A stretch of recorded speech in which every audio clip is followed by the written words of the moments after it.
Yeah, yeah, yeah, yeah, yeah, yeah, yeah, yeah. Back once again, Trey, with another Fish Out of Water podcast, episode 8. I am your host. We are here to talk about top bass guitars that I've heard in the past year, 2 years, that really stood out, that really was healthy and wealthy in this game, that really put the nasty and the filth in every song. We're going to talk about that today. The first name that I could think of that came early within the Fish Out of Water series that stuck out to me was Cliff Williams.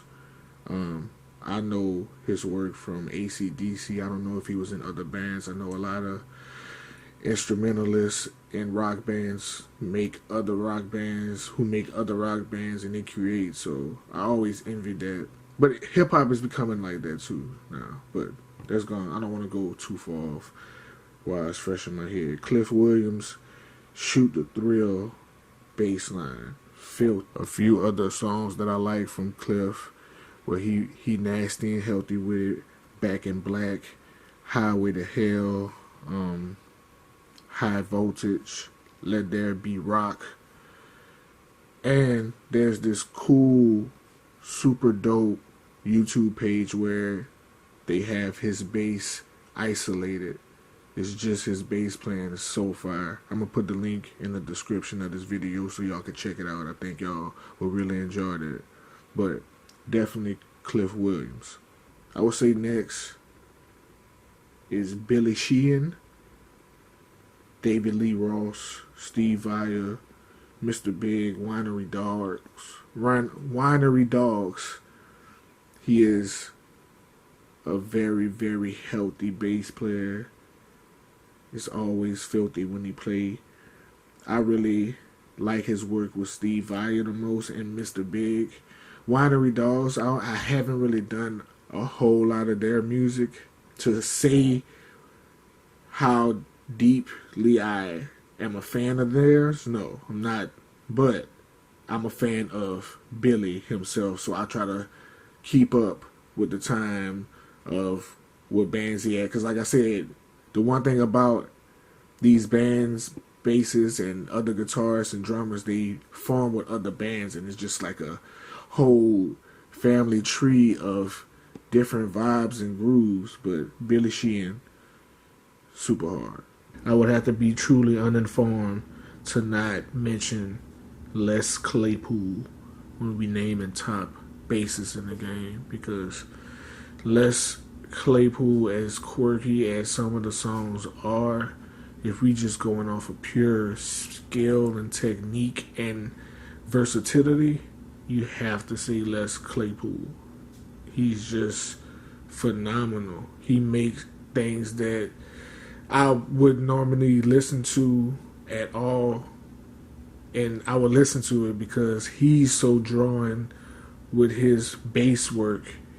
It's amazing. It's so skillful. I also have to name Paul McCartney.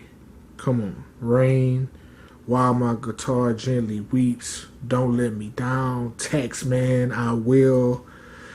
Countless other Beatles classics that Paul McCartney, healthy and wealthy bass, destroys and grooves so well on. As I listen to the Jimi Hendrix Experience, Noel Redding, amazing. Hey Joe, bassline, flawless, healthy, wealthy. Noel Redding, to be in a band with the late, great, legendary Jimi Hendrix and stand out and really, really stand out is amazing.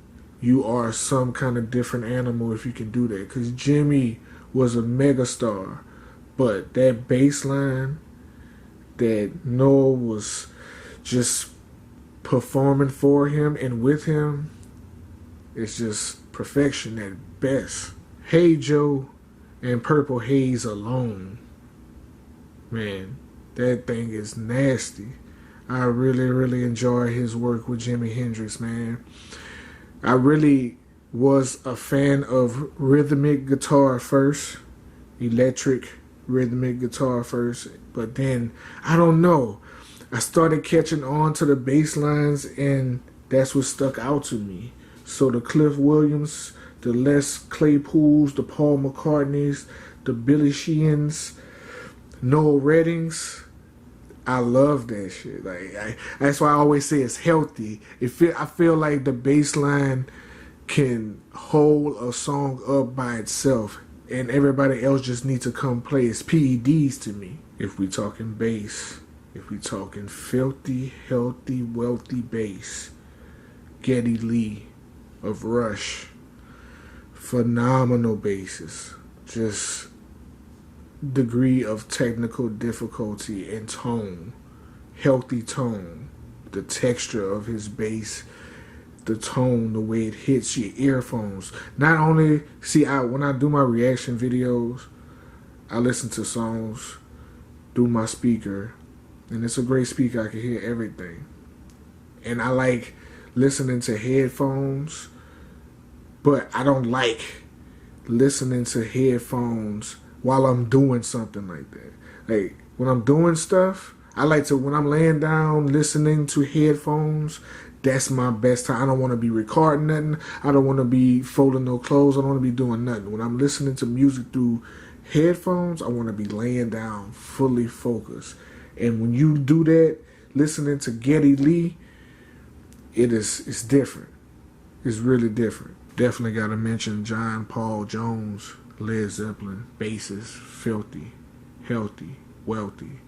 I mean, when we come to the sound of a band, besides Chris Squire or Sire, I never pronounces his name, but besides Chris, John Paul Jones, man, the magnificent work is breathtaking on the Lemon Song.